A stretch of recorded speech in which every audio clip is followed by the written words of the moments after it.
Think you've mastered No Man's Sky? Think again. This is the ultimate mastery guide, loaded with pro tips every dedicated player needs, whether you are in your first hour, firing up a fresh save, or grinding deep into the endgame. Test your skills, knowledge and efficiency. In fact, I challenge you. How many of these tips do you actually know and how many do you really use? From time-saving techniques and stunning hidden mechanics to expert-level efficiency strategies, this guide gives you everything you need to push your gameplay to the next level and skyrocket your progress.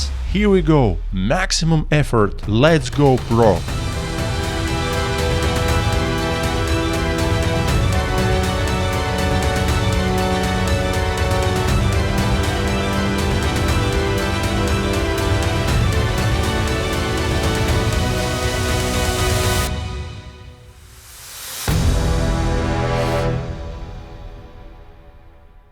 Before we dive in, a quick but essential disclaimer. With over 1,000 hours in No Man's Sky and dozens of in-depth guides under my belt, I've spent several months testing and perfecting these 30 pro tips. I've tried, refined and selected only the most useful, time-saving strategies to share with you today. I use these tips myself all the time and crafted the guide so that most included tips reinforce and amplify one each hour. To get the full impact, stick with me all the way to the end. This video is free of major storyline spoilers, so it's safe to watch even for brand new players.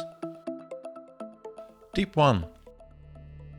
When you hit the endgame, some enemies stop being simple targets and start turning into the sinks. Giant armored sentinel walkers, broodmothers, all those mini-boss style encounters are designed to soak up your ammo and keep you pinned down longer than you want. The key to fast elimination is using your Starship, since it's an absolute powerhouse and far stronger than any multi-tool weaponry. Instead of unloading magazines into something with layered armor, just board your Starship and bring powerful weapons into the fight. Its cannons, rockets or infraknife setups will evaporate those enemies almost instantly, where massive health pools don't matter because ship damage is scaled completely differently. What feels like a long ground battle turns into a 2-second cleanup the moment you take off. It saves you seconds every time, which really adds up if you're clearing Quicksilver missions, farming loot or simply trying to move through your endgame runs as fast as possible.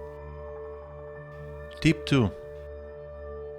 Sentinel fights in the endgame aren't really about survival anymore, they are about tempo. The faster you keep your shield topped up, the less time you spend disengaging, waiting for regen or wasting resources. One of the simplest but most efficient ways to keep that momentum going is to shoot the green, blue or purple barrels that Sentinel drop during combat. These barrels trigger instant shield restoration when destroyed, and the effect is strong enough to turn chaotic fights into clean, controlled encounters. A boltcaster is the best weapon for this trick because of its precision and fast fire rate. It lets you shoot barrels instantly, even in the air, ensuring fast shield recharge in combat. On hard difficulty, you can push this efficiency even further by leaving dropped barrels untouched until you actually need them. Let them sit on the ground when your shields are full, then shoot them when the shield goes down. It works like having emergency shield batteries scattered all over the battlefield, ready to pop whenever things get messy. This mechanic also becomes important if you use an AI-guided exoskeleton to assist in the fight. The Minotaur doesn't shoot barrels on its own and can take heavy damage if enemies lock onto it, leading to broken tech you must manually repair. To prevent that, hop into the Minotaur every now and then and manually shoot the barrels yourself. It restores the mech's shield the same way it restores yours, significantly reducing downtime, repair costs and interruptions to your combat flow. The same shoot things instead of interacting principle applies to wild brood crabs during the Quicksilver mission, where you need to eliminate broodmothers. Instead of wasting time squeezing every crab by hand, just shoot them. Doing this instantly spawns the queen and cuts the mission time dramatically. Once you get used to relying on quick destruction instead of slow interactions, a lot of these repeatable tasks suddenly become much more efficient, exactly what you want in the endgame.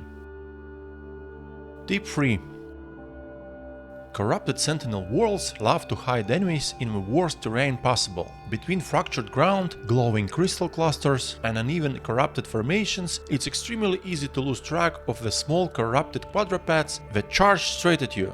They are fast, hit hard, and if you can't see them spawning behind a hill or large rock formations, they can be pretty time consuming to find. Combat efficiency isn't always just about damage, it's also about controlling and shaping the battlefield to speed things up. Use mining laser between sentinel waves to clean up the area. Clearing out corrupted spikes, crystal shards and terrain clutter around significantly improves visibility, especially in those dark purple biomes where everything blends together. With a clean field, you can spot incoming enemies much earlier, line up your shots faster and keep the fight flowing without unnecessary shield breaks or repositioning. Clearing the battlefield between waves can save lots of time by preventing chaotic moments and sloppy engagements when the next wave spawns. If you are running an AI-guided Minotaur to assist with battle, which every efficient player should consider, battlefield control will become even better. The next targeting AI can spot enemies instantly even when they are hidden behind terrain or stuck in awkward positions. This acts almost like a built-in scanner that tells you exactly where threats are spawning. Together, terrain cleaning and the Minotaur's line of sight advantage create a controlled, predictable battlefield where you stay one step ahead of everything the corruption throws at you. This combination of visibility and AI support significantly cuts down the time you spend reacting, searching for the last enemy in a wave, or dealing with surprise hits. Tip 4.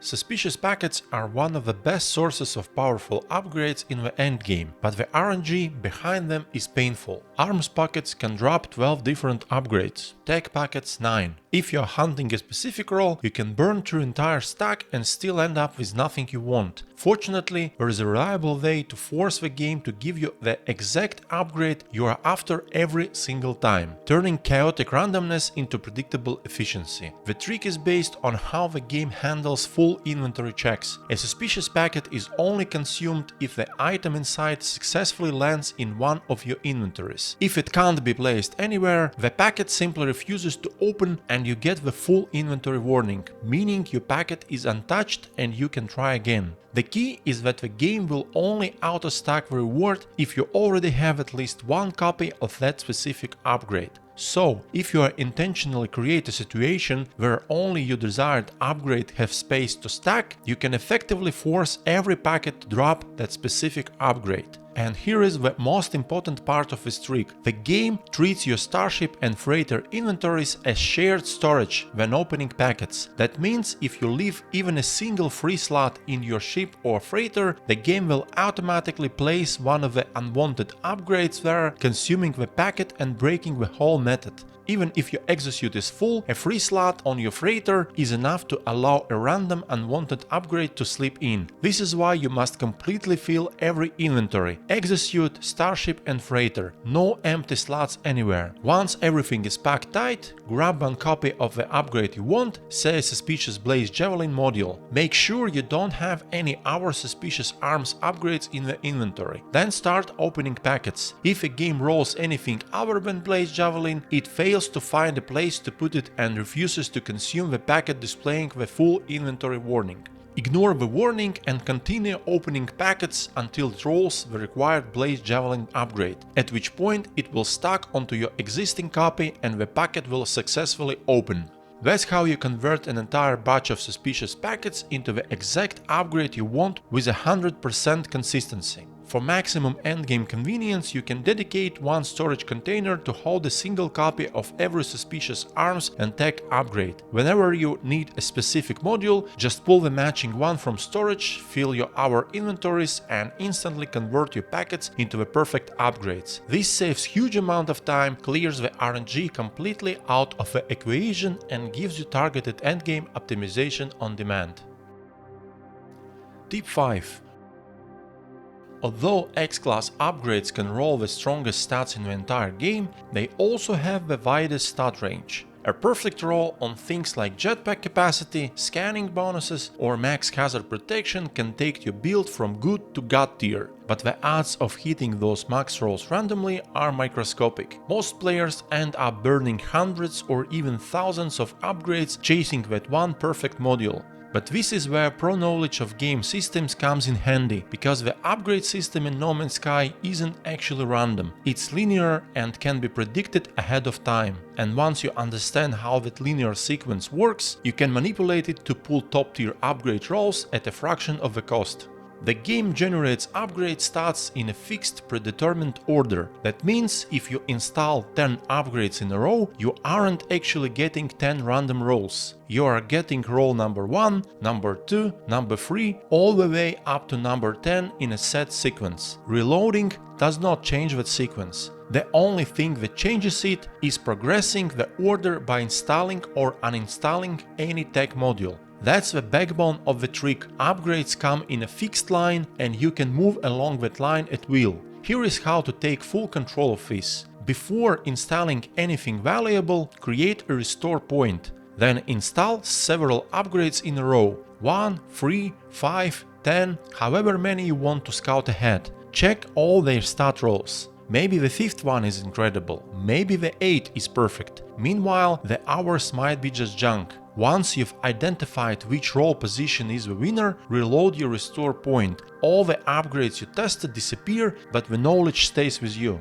Now it's your turn to change the upgrade order as you see fit. Since the 5th installed upgrade was the good one, you want your next installation to land exactly on roll number 5. To do this, simply uninstall and reinstall any other tech module 4 times. These don't have to be the same ones you are testing. Hazard protection, mining beam upgrades, whatever you already have installed works just fine. Every install or uninstall pushes the roll sequence forward by 1. After 4 advances, the next module you install will now be the former 5th good roll, meaning the very first upgrade you install after adjusting will be the perfect one you scouted earlier. This trick works on every class of upgrade, X, S, A, whatever, and at any point in the game. Early game players can use it to secure strong rolls on their very first S-class upgrades without wasting nanites. Endgame players can use it to pull elite X-class modules with the exact stats they want, spending only a single upgrade instead of an entire stack. You are no longer gambling, you are predicting and targeting the exact roll you want before committing anything. This method saves time, nanites and frustration and lets you craft ultra-optimized builds without drowning in RNG. This is how real endgame players roll perfect upgrades consistently instead of leaving it to luck. Armed with this knowledge, you basically become Nicolas Cage from the movie Next, in which his character can predict the future a couple of minutes ahead. So use this knowledge to your full advantage. Tip 6. When you are restoring a Sentinel Interceptor, activating the Highland Brain normally triggers that long, unskippable scanning animation to locate the nearest monolith. It's cool the first few times, but later it becomes a momentum killer. There is a simple fix to that. Trigger it while you are already inside your starship. Activating the Highland Brain from the cockpit in the air drastically shortens the animation and doesn't take away control of the starship, saving you several seconds every single time you restore a Sentinel Interceptor. The efficiency of Interceptor hunting can be pushed even further. Every time you visit a monolith to convert the Highland Brain into a Harmonic Brain to restore the ship, you can also learn 3 new alien words from the knowledge stones that always spawn at the monolith, getting twice the benefit from a single trip. If the system is Korvax, hunt efficiency can be boosted even more by checking the Atlantic multitool at the monolith as well, since Korvax systems always add this feature. That means tripling the value of each monolith visit while hunting Sentinel Interceptors. Tip 7. In my Ultimate Starships Guide 2025, I explained and ranked every regular starship in No Man's Sky and broke damage potential down in beginner-friendly terms. If you haven't seen it yet, I highly recommend watching the guide. It's the most detailed regular starships guide on YouTube and the only regular starships guide you will ever need, covering exotics, sentinels, organic, supercharge slots, upgrades, hidden mechanics, the starship fabricator and more. Now let's go deeper and settle damage potential once and for all. Why does the same ship sometimes show widely different numbers? There are 3 reasons for that. First, every starship has an inherent damage potential stat roll, and the base value can vary within a spread. For example, a ship might naturally roll anywhere between 33.8 and 56 points of damage potential. Because of this variation, a lower class starship can sometimes show higher damage potential than a higher class one if it rolled high and the other rolled low. That's how you end up with a strong A class beating a weak S class. Second, the number of spawned or installed weapons increases the total damage potential. Two visually identical ships can show different values simply because one rolled more weapons by default or because you added extra weapons. Third, ship class normally boosts damage potential as you upgrade it except for explorers. Their damage potential doesn't change at all from C to S, which seems like a bug or maybe an intentional quirk. All our ship types increase damage potential with each class upgrade. If you want the most accurate picture of a ship's true power, check its core damage potential through the analysis visor. This shows the base stat without weapons or upgrades and is the most reliable way to judge a ship's potential before spending nanites. Tip 8.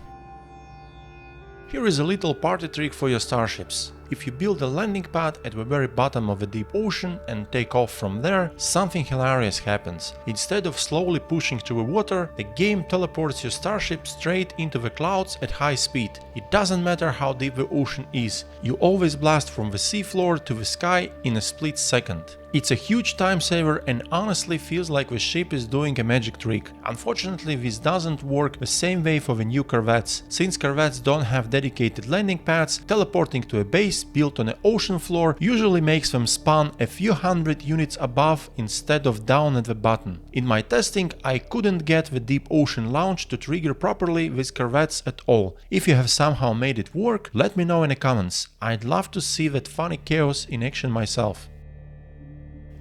Tip 9.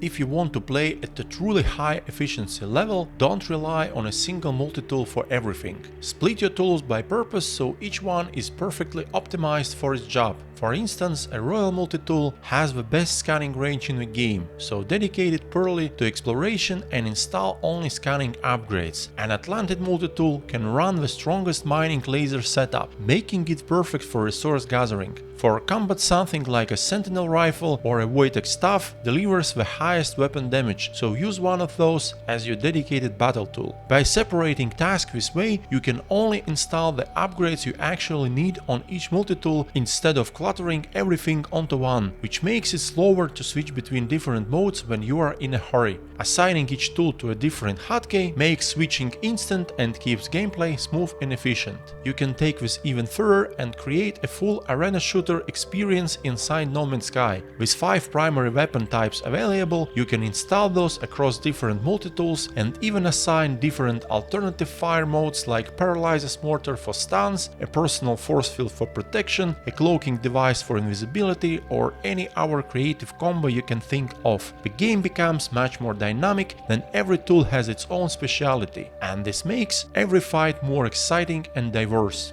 Even with all that, keep one universal multi-tool loaded with your best upgrades including your main weapon setup. This one will be essential to copy over to expedition mode for fast progression. Be creative, experiment with different loadouts and have fun turning your multi-tool inventory into a full tactical arsenal.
Tip 10.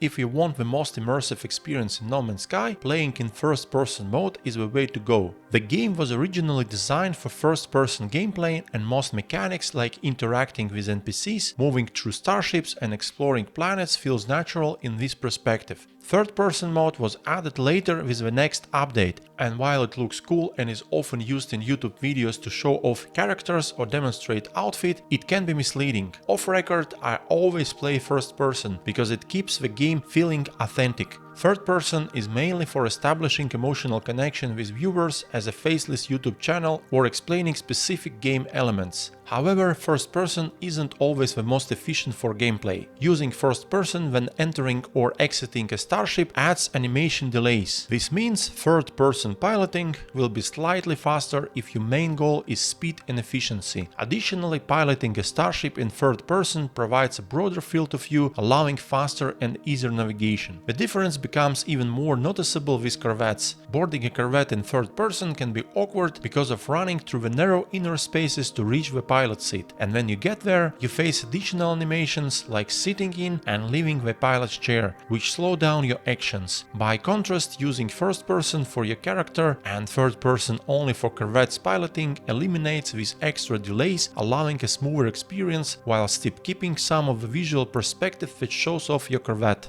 Ultimately, this tip is about finding the right balance between immersion and efficiency. First person gives the most authentic connection to the game world, while third person can save time in scenarios like starship piloting. Understanding when to switch between the two will make your gameplay both immersive and efficient, letting you enjoy No Man's Sky in the way it was designed while still optimizing for speed when it matters.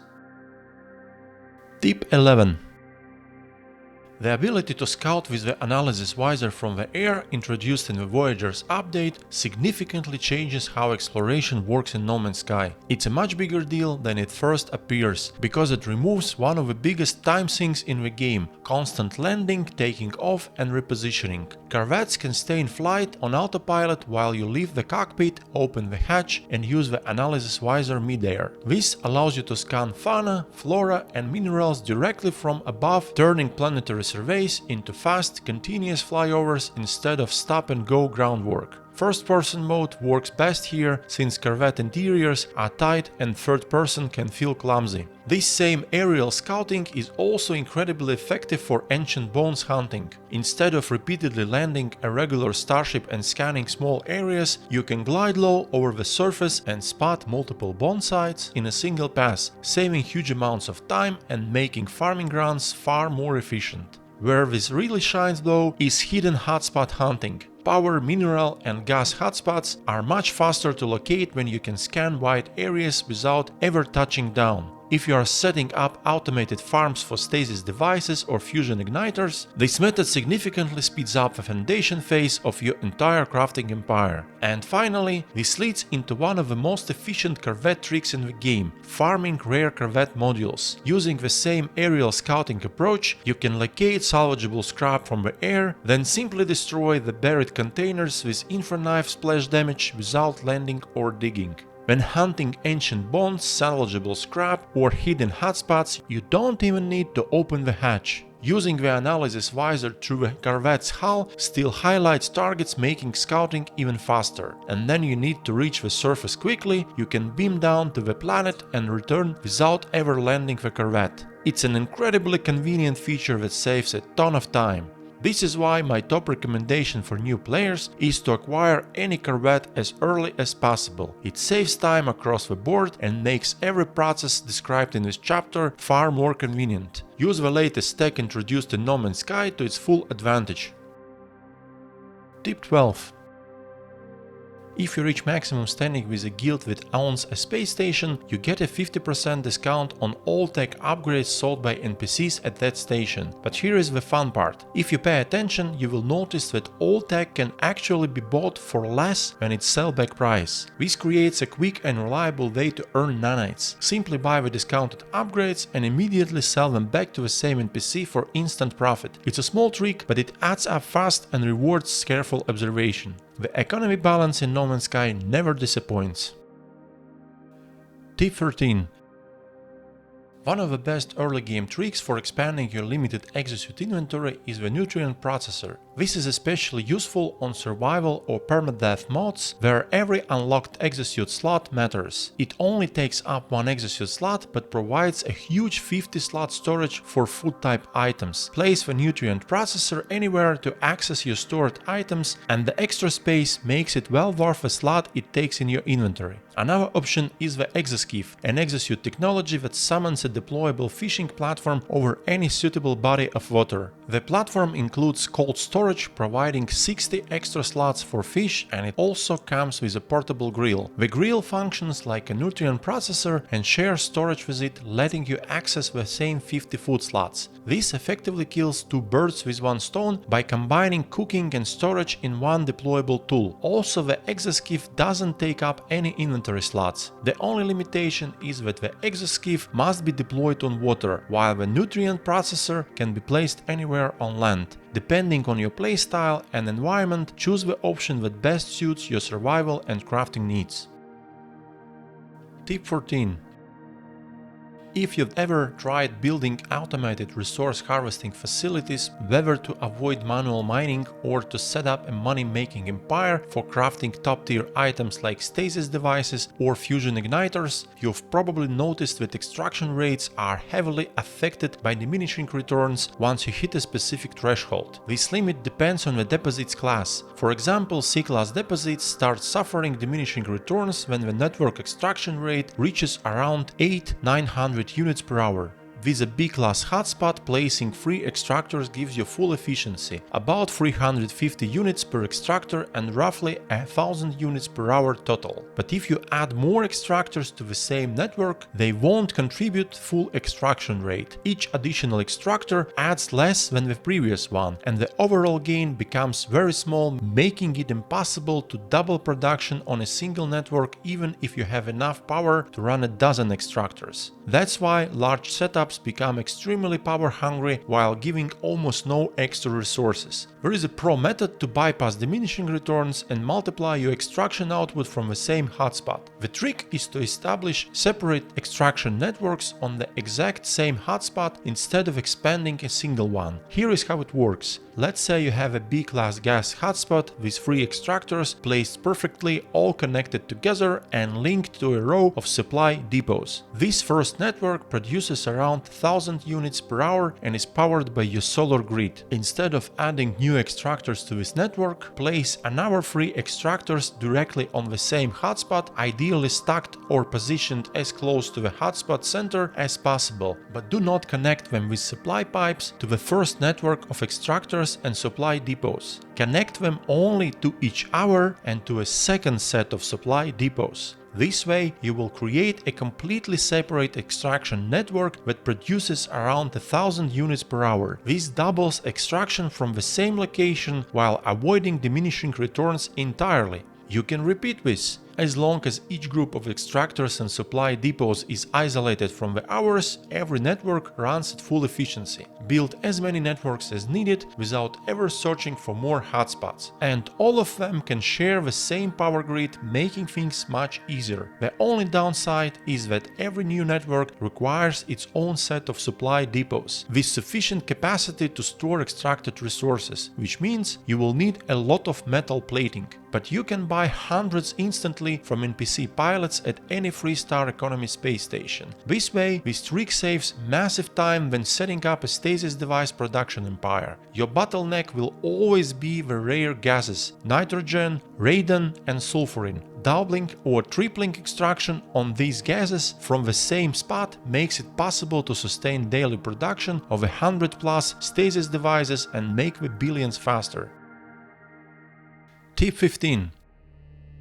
Successfully defending a freighter from hostile pirates always guarantees a cargo bulkhead from the rescued freighter's captain, and this reward is too valuable to miss since freighter upgrades aren't exactly easy to get. But how many times have you accidentally hit the friendly freighter or one of its defenders during the fight, and after defeating all pirates, the allied ships turned on you as well, blocking you from claiming the juicy reward? Pretty annoying, right? So is there a way to fix this and still receive the guaranteed cargo bulkhead beyond just reloading the game and redoing the space fight? Surprisingly, yes. Destroy all pirates and right before the allied ships start shooting at you, immediately disengage with a short pulse jump. This cleans the aggression from the accidental hit. After that, return to the freighter's captain and claim your guaranteed cargo bulkhead. And here is a pro tip. If you want to know the actual fastest way of getting cargo bulkheads and how many you can farm in 1 hour to fully upgrade your doubled capacity freighter slots as quickly as possible, check out my ultimate derelict freighter farm guide. There I share 12 pro tips to master derelict runs and showcase all the best ways to loot those haunted vessels, including the fastest and safest speedrun. But be warned, it's the scariest guide I've ever made. Will you dare to watch it? Tip 16. When you started the game and built your first little shelter, the game handed you a few basic timber structures to pick from. Since then, you've probably opened that building menu dozens, hundreds, maybe thousands of times. But what if I told you there are hidden variants of familiar structures that many players never find? Whenever you hover over a building part with 2 yellow stripes in the top left corner, the game actually shows a tiny hint telling you to press X to view additional variants. But let's be honest, after hundreds of hours in No Man's Sky, who still reads every little UI tip? Exactly, that's why these extra building options stay unnoticed. Pressing X on PC reveals hundreds of expandable building parts you might never used. The same thing applies to some freighter core modules, hidden L junctions, T junctions, corridor variants and more. I wouldn't be surprised if future updates add tons of new Corvette construction modules using the same hidden module system, so always keep an eye out for those stripes. And if you are thinking at least the yellow stripes hint at hidden options, here is a real plot twist. Refining and cooking recipes follow the same logic but with zero visual markers. Alternate refining or cooking recipes only show up if you hover over a material and left click to access hidden variants. No stripes, no icons, nothing. The game is full of tiny details like this, and that's exactly why I make these guides. But honestly, discovering one of these hidden menus after hundreds of hours feels like finding a secret portal to another dimension in the basement of a house you've lived in your whole life, right? Tip 17.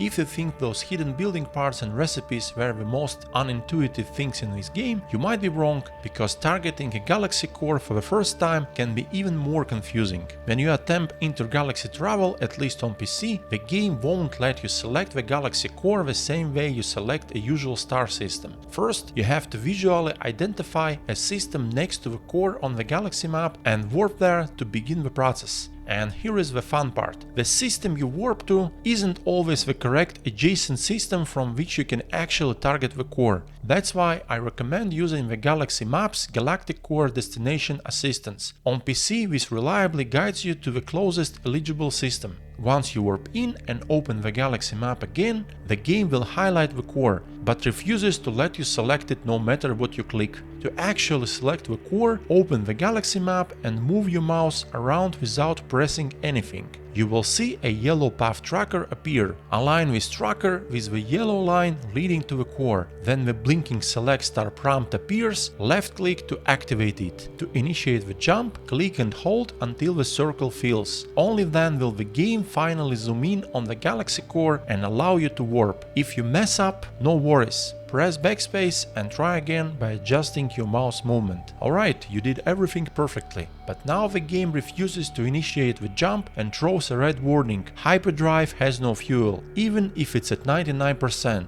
Why? Because the system goes from unintuitive to outright absurd here. You cannot perform an intergalaxy jump unless your freighter's warp engine is charged to a full 100%. Not 98, not 99, exactly 100%. Without that, the game won't let you jump through the core. It's a completely invisible requirement tossed at you like a puzzle no one asked for. With all respect to Hello Games, truly incredible developers, this entire intergalaxy travel procedure is one of the most confusing and poorly explained mechanics I've encountered in over 30 years of gaming. It absolutely deserves a rework. Hopefully one day a dev stumbles across this video and decides to clean it up. Now, if you want to reach the core of any galaxy way faster than manually plotting hundreds of hyper jumps, my ultimate late game guide shows a far quicker and more reliable solo method.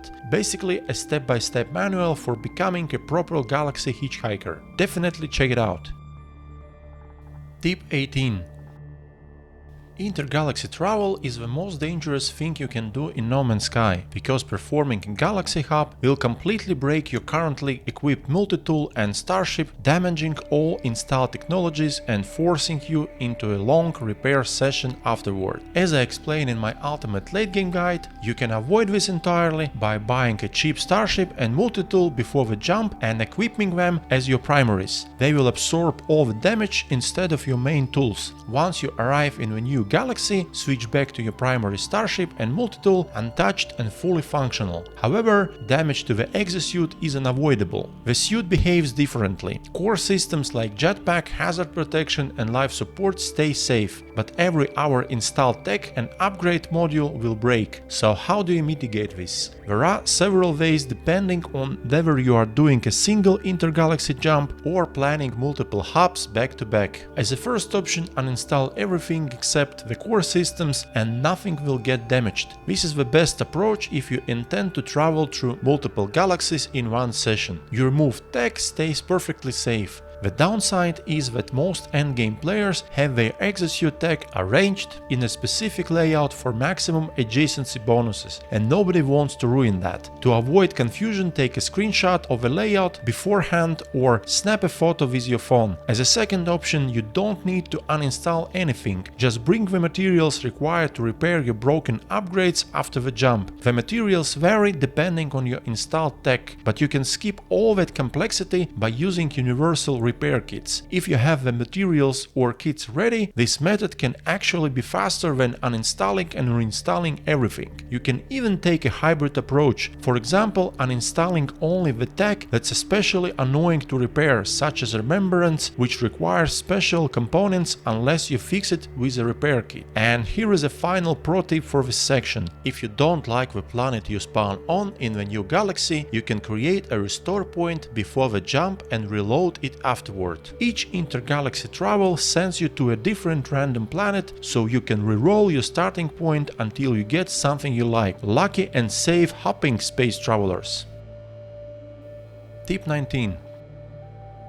Ever wondered how veteran builders power their massive clean-looking bases without a single solar panel or battery cluttering the view? There is a simple trick behind that magic. Solar panels will keep generating power even when they are completely hidden inside a building or buried underground. So if you want flawless aesthetics, just sink your panels below the surface and let them work invisibly in the dirt. This also lets you power underground cave bases without exposing anything topside that might give away your hideout. You can do the same with batteries. If you bury one just under the surface, you can still access its interaction prompt from above, because the game's interaction range is fairly generous. It's super handy for checking charge levels or troubleshooting after everything is hidden underground. And it doesn't stop this power. You can bury extractors, supply depots, and pretty much any industrial element to keep your surrounding looking natural. The cleaner the build, the more impressive it feels. Be creative. As Bob Ross would say, this is your world. Here you can do anything you want. Tip 20. Even though the Planetary settlement system was reworked in the 2025 Beacon update and became far more interesting to manage, its actual value in the endgame is still questionable. Many veterans ignore it entirely, but there is a way to squeeze real, consistent value from settlements across every stage of the game, from early progression to endgame optimization. One of the most important tasks for any player is building a strong frigate fleet. Sending daily expeditions gives you rare materials, Starship expansions, salvage frigate modules, and decent passive income. Early in the game, these expeditions can massively speed up your progression. In the endgame, they still matter because a fully optimized fleet brings back useful rewards with no effort. The real bottleneck isn't the expeditions, it's the fuel. Most endgame players don't mine resources anymore because they already rely on automated farming facilities, but frigate fuel ingredients aren't something you can mass produce quickly. The two main ingredients of frigate fuel, tritium tritium and dihydrogen can be a hassle to get in the endgame. Tritium can't be refined at all. Dihydrogen can be multiplied by refining it into jelly and back, but the process takes time and surface blue crystal mining is slow and not something endgame players want to do. Buying tritium and dihydrogen from Outlaw Station helps, but stocks are limited to a few hundred units per visit. So what's the best long-term solution for getting enough frigate fuel to power your expeditions? Planetary settlements. By setting the output of several settlements to frigate fuel, you get a steady passive daily supply, completely removing the need to mine, refine or station hub. Once everything is set up, your frigates are permanently fueled without you ever thinking about it again. Additionally, if you own multiple settlements including the new out-of-age ones, consider using those for salvage glass. It's an exclusive out-of-age settlement reward and always valuable even in the endgame, especially when you are hunting for top-tier forbidden upgrades for your exosuit or a boltcaster built on your multitool. Mastering settlements this way turns a system many players ignore into a low-effort, high-value engine that supports your freighter fleet and keeps your upgrade hunt running smoothly. Tip 21. No Man's Sky may occasionally trap you in strange places, inside buildings with no exits, stuck in textures, or even caught in a trap set by hostile players. Most of the time you can simply reload, but if your restore point is broken, unreachable, or puts you right back into the same issue, it can feel like you are stuck permanently. This method won't fix every situation, but it's absolutely worth knowing for the moments when the game leaves you stranded. The trick is simple: summon a Starship or an Kzzkt as close to your position as the game allows, then interact with it through the wall or terrain. The interaction prompt activates from about 5 units away, which is often enough to reach your vessel through thin geometry and escape instantly. It's one of those rare but life-saving techniques that can save a run when nothing else works. Tip 22. The Worlds Part 2 update didn't just bring purple star systems, it also added a big set of new refining resources used for crafting endgame materials. These are worth learning because many rare components are required for upgrading planetary settlements to S-Class, installing high-tier exosuit and freighter modules, and unlocking the newest exocraft weaponry. The best part is that with the right formulas it's possible to refine some purple system exclusives like Maton long before you ever visit those systems. This lets you unlock things you normally wouldn't have access to yet, such as powering up exocrafts with those cool looking mounted flamethrowers for a hunting and barbecue 2-in-1 kind of day. Or if you are missing something like lithium for S-Class planetary settlement upgrades, you can refine it from crystallized helium and quartzite instead of searching deep ocean planets in purple systems, saving a lot of time. Tip 23.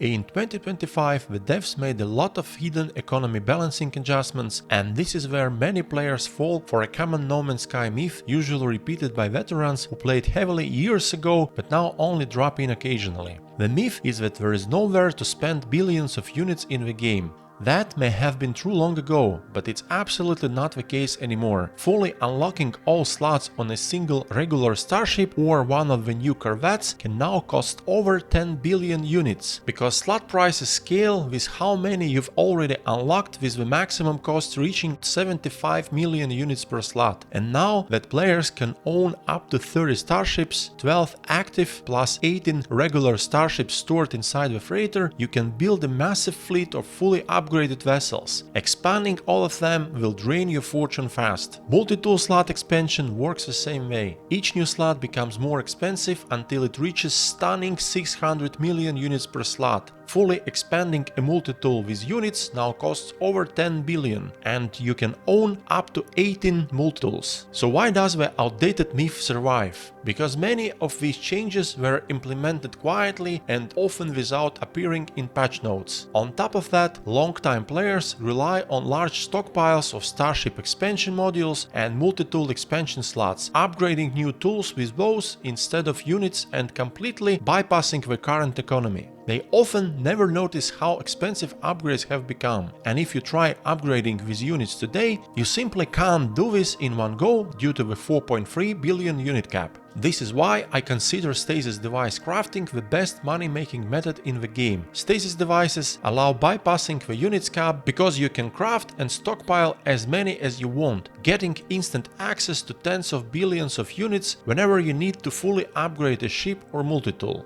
The best way to sell stockpiled stasis devices is by finding a high-tech system offering a price modifier of around +4 to +6% and selling a maximum of 130 devices per transaction. Why 130? Because the game caps total units at 4.3 billion and also caps income per transaction at just over 2 billion units due to programming limitations. Selling more than 130 devices displays a negative price, and here is the trap. If you confirm the sale while the price is negative, you still only get the capped 2.1 billion units even if you sold 1000 devices, so be careful with large sales. If you find a system with +4 to +6% starting price, you can sell 130 devices twice before the index drops into the negative, earning back a full 4.3 billion unit cap. Prices reset daily based on real-world time. If you want to use this method to build your own stasis device empire and join the billionaires club of No Man's Sky, I have a perfect guide on my channel that walks you through everything step by step, even if you are new to the game.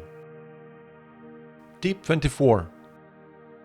The Worlds Part 2 update introduced an incredibly useful new exosuit technology, the Nutrient Ingester. With the right cooking recipes, this tech massively boosts your performance by injecting cooked items directly into the device. While there are many great cooking recipes, two of them are absolute game changers. One lets you stay airborne almost endlessly like the Iron Man, and the other boosts exploration income so much that you can earn billions per hour simply by scanning creatures. This is perfect for players who prefer constant travel instead of building large extraction factories to earn the same amount. I will share the power recipes first, and later in the video I will explain how to collect hundreds of ingredients quickly so you can always keep them stocked. The first game-changing recipe is Perpetual Ice Cream. It boosts your jetpack tank by 320% for 10 minutes when used in the Nutrient Ingester. Some travelers might assume that with endgame jetpack upgrades you already get around 700% additional capacity, providing about 12 seconds of airtime, and that adding just 320% more doesn't sound that big. But that thinking comes from games with addictive scaling like Diablo 2, where bonuses stack together. No Man's Sky works differently. The Nutrient Ingester uses multiplicative scaling, meaning the boosts multiply whatever bonuses you already have. This turns Perpetual Ice Cream into a monster upgrade, tripling that 700% tank into roughly 2100% and letting you hover for around 40 seconds. It completely changes exploration and combat. It's worth mentioning that Perpetual Cake offers the highest possible jetpack bonus at 329%, but it requires way more cooking steps, and a 9% difference isn't worth the extra effort. The ingredients are extremely easy to get at any stage. Hexaberries can be found in exotic or mega exotic biomes or harvested from exotic creatures there. Quicksilver missions often send you to these planets, letting you gather hexaberries along the way. Sweetroot, which grows almost everywhere except dead biomes, as well as grubbery from irradiated worlds or cactus nectar, can all be refined into processed sugar. I prefer cactus flesh because it's also used for stasis devices and can be refined into processed sugar in huge quantities. If you don't have this setup, one biodome is enough to grow everything you need. Wild milk or fresh milk comes from fauna, and your scanner shows which creatures produce what. Creature eggs, tall eggs, and giant eggs are collected the same way, and later in the video I will show you how to gather milk and eggs in bulk. Frost crystals are also required for stasis device production and can be multiplied easily with dioxide or grown in biodomes, and frozen tubers from frozen planets also work. Perpetual Ice Cream takes only 4 simple steps. First, combine cream made from milk, processed sugar refined from cactus flesh,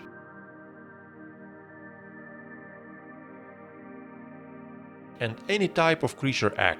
This creates viscous custard. Then take that custard and blend it with a hexaberry and either frost crystals or frozen tubers. Mix them together and you will produce a fresh batch of Perpetual Ice Cream.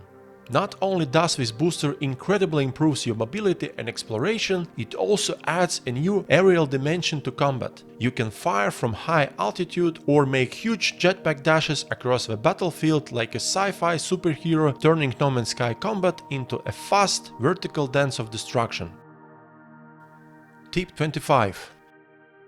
The second game-changing recipe is extra fluffy cream cake. This one gives a massive plus 6422% Fana scan reward. Same as with Perpetual ice cream scaling, the buff multiplies your Fana scan income by about 52 times. When combined with top-tier X-Class multi-tool scanner upgrades, you can earn up to 35 million units per creature scan, turning a multi-tool into a money printer while simply exploring the universe. Many YouTube videos promise easy billions per hour with this recipe, but most leave out the real requirements. To reach theoretical max income, you need extremely rare X-Class scanner upgrades with near-perfect stats, and then you need to clone them through expeditions to get top-tier copies. But I will be honest with you, most players will never roll nearly perfect upgrades like the one I demonstrate, so real profits will usually be much lower. Creature scan values also vary heavily. Only a few species per planet reach the 35 million mark, while our drop to 20 or even 10 million. In my testing, scan price seems completely random and doesn't depend on rarity of species. Some worlds have several creatures that give the max reward, ours have none at all, even after scanning a dozen creatures. Species count per planet also varies from dozens to none, which affects your income speed. Travel time, landing, scanning, exploring and finding all Fana also plays a role. Even scanning from a corvette takes time. In an ideal setup with perfect upgrades, this method can bring around 400-500 million units in 10 minutes, or about 3 billion per hour. Realistically, most players should expect far less. Still, it's an excellent way to earn money while exploring.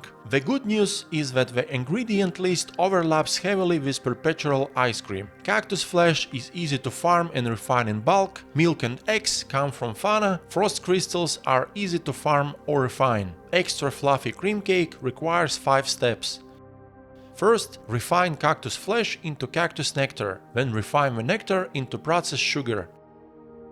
Mix that processed sugar with any type of egg to create delicate meringue. Separately, take frost crystals and refine them into glass grains, then refine the grains into refined flour. Blend the delicate meringue, refined flour and a creature egg into extra fluffy butter. Meanwhile, refine milk into cream. Finally, fold the cream into the butter to create extra fluffy cream cake. With this recipe, you can earn a massive amount of units simply by scanning creatures while exploring. It's a dream method for deep space wanderers. However, while it's incredibly convenient, I still consider stasis device crafting the best money-making method in the game, because it bypasses the 4.3 billion unit cap by letting you stockpile unlimited devices. Scanning with extra fluffy cream cake still hits the cap, meaning you need to spend units before continuing to scan. Still, it's great to have multiple top-tier money-making methods to mix and match in the endgame. Tip 26.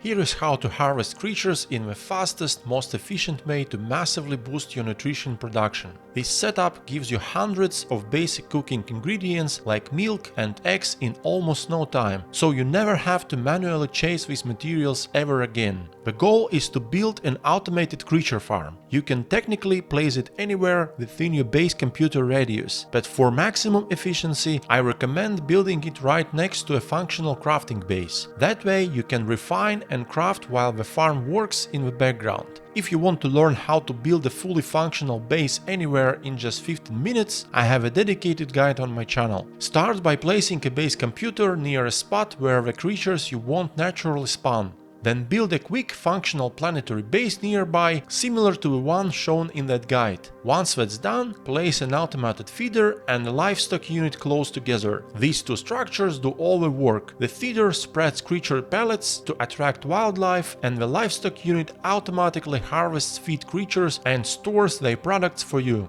Both devices need power. The livestock unit uses 20 kps and the automated feeder uses another 20. So you will need a stable energy source. 3 solar panels and 2 batteries are enough to ensure power 24/7 if you wire them separately. But if you are using the base template from my guide, the solar setup there already provides enough power, so you won't need anything extra. Once the feeder is loaded with pellets, it will regularly disperse them, draining creatures from the area.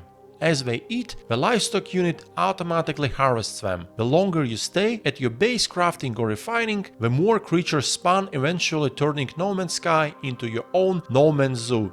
There is one limitation: creatures only spawn while you are present in the area. If you move too far away, exit the game or teleport elsewhere, all wildlife despawns and the automated cycle stops. Because of that, fully offline creature farming isn't possible, since you need to remain nearby for the farm to keep working. Choose a biome where creatures produce the ingredients you want, especially milk and eggs for the cooking recipes discussed earlier. Once it's running, this farm will generate hundreds of raw ingredients in no time. This is also why I prefer planetary bases for refining and large-scale crafting instead of freighters, because you can't harvest creatures aboard a freighter. One quick note: even in the correct biome, sometimes the game spawns a different creature species with different harvestable products. If that happens, restart the game to trigger a new spawn cycle. And if you build your farm on an exotic world, you can even auto-harvest exotic creatures and gather hexaberries, the key ingredient for Perpetual ice cream. This system gives you everything you need to eliminate manual creature harvesting. You just have to set it up smartly.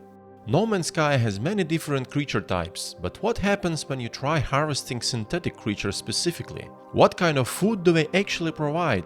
Let's find out by setting up an automated synthetic harvesting farm, showcasing every setup stage in detail, how to lure in more creatures for faster harvesting, and what real benefits this can actually bring to your gameplay.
Tip 27.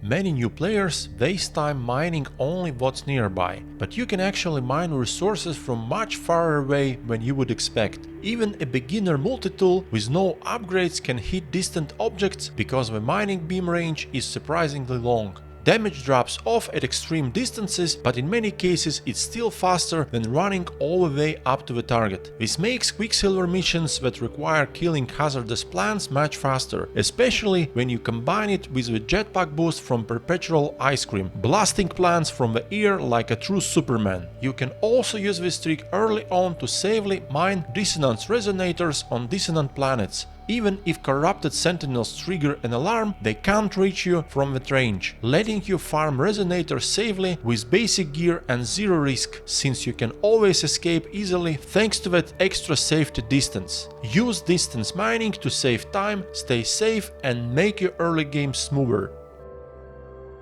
Tip 28. Daily Frigate expeditions bring back tons of high-tier materials, but selling them raw leaves a lot of profit on the table. Even though these items look valuable, the real worth comes from using them as crafting components. Many advanced resources returned from Frigate expeditions come from the later stages of the stasis device and fusion igniter crafting chains. That means you are getting some of the hardest parts of those chains for free. instead of selling the components as is, funnel them directly into crafting stasis devices or fusion igniters. The difference in profits is massive. Not only does this strategy boost your income per day, it also speeds up your crafting workflow. Your fleet handles the long, tedious steps, and you finish the final crafting stages for enormous payouts. Send out expeditions daily, collect the components, craft the high-tier items, and watch your income explode. Tip 29.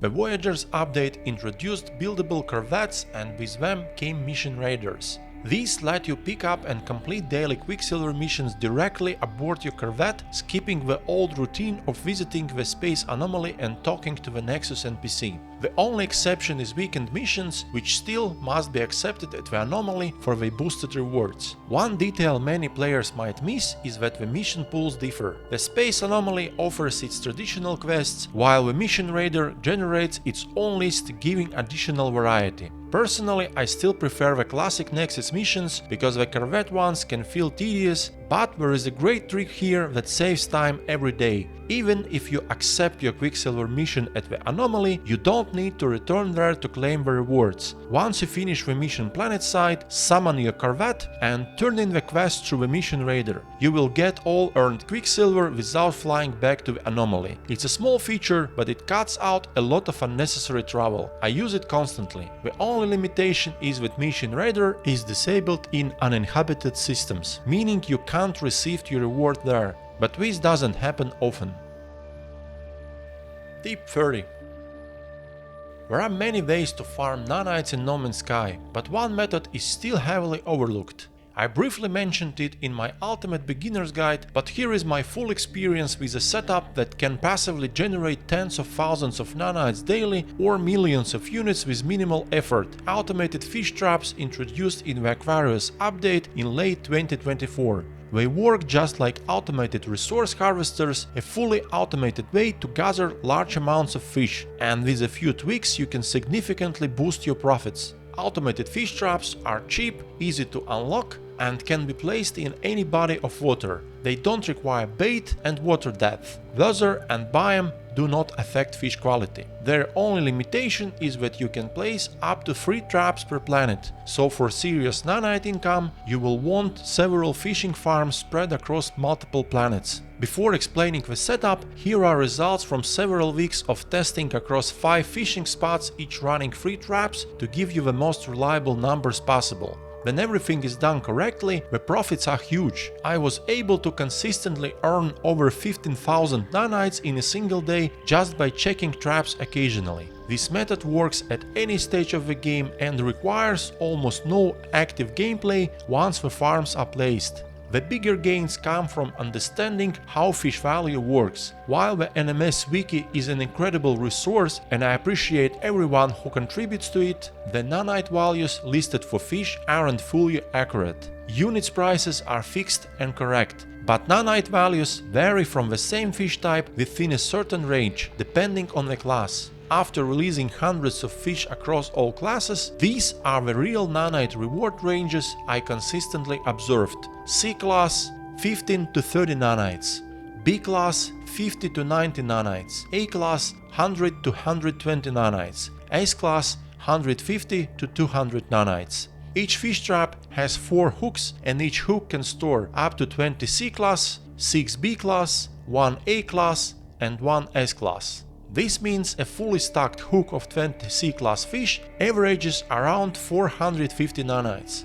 A fully stacked B-class hook averages around 420 Nanites. A and S classes give high Nanites per fish, but low total Nanites per hook, because the hook only holds 1 fish of that class. So in theory, C-class gives the highest potential, but here comes the catch. Automated fish traps do not work fully offline like automated resource harvesters. Based on testing, traps operate on roughly a 15 to 30 minute cycle and catch fish far more consistently when you are present in the area. Leaving traps overnight won't fill them. At best you will get around 1000 Nanites per 3 traps.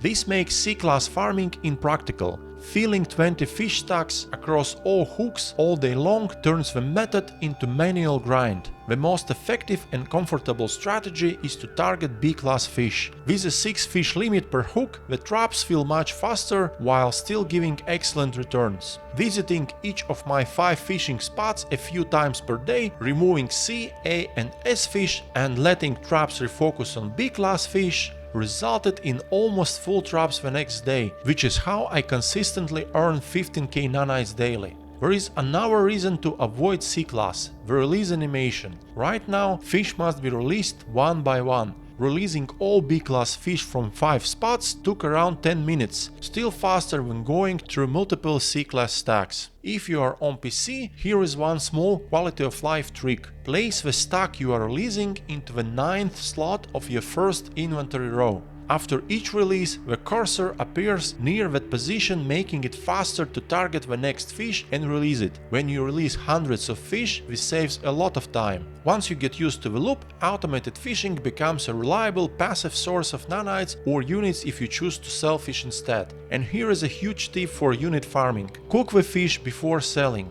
Cooked C and B fish drastically increase in value. Cooked C class can go up to 30 times higher than raw. Cooked B class also increases in price, but by a smaller amount. Do not cook A or S class fish because cooking actually lowers their unit value.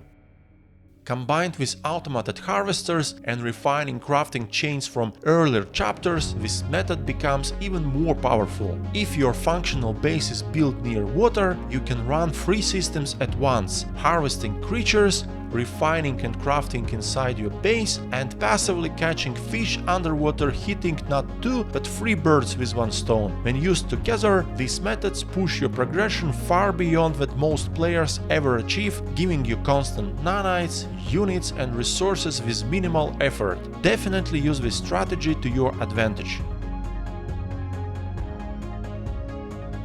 And that's a wrap for this Ultimate Mastery Guide. I've spent a significant amount of time testing, refining and polishing these 30 pro tips to make sure every single one is useful, efficient and ready to level up your gameplay, saving tons of time and unnecessary effort. If you got value from this guide, the best way to support the channel is by watching it fully, reinforcing it with a like, sharing it to help YouTube recommend it to more No Man's Sky players around the world, and leaving a comment. It really motivates me to keep creating high-quality, in-depth guides like this. As a little tradition to entertain you after my long-format guides, I've prepared an epic freighter laser show to close things out, so don't miss it.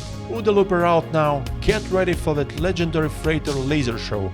Thanks for watching and see you in the next video, best No Man's Sky players!